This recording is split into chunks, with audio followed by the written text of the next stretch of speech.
అంటే గో ఉందనుకోండి వెంటని చెప్పాలి, సి ఉందనుకోండి సా అని చెప్పాలి, బై ఉందనుకోండి బాట్ అని చెప్పి చెప్పాలి.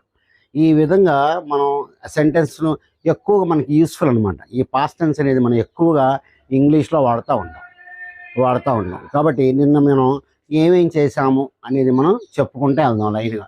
ఫస్ట్ మీరు ఏం చేశారండి, 6 o'clock లేసానని చెప్పాలి. నేను అన్నిటికీ అయి పెడితే బాగోదు కాబట్టి నేను హీ అని షీ అని చెప్పి పెడతా ఉంటాను నేను. అది అది అన్నిటికీ అయి పెడితే కొద్దిగా ఇదిగా ఉంటుంది, సెంటెన్సెస్ బాగోవు. కాబట్టి చూడండి, నేను నిన్న 6 o'clock లేసాను. I woke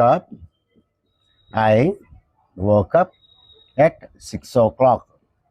I woke up at 6 o'clock in the morning.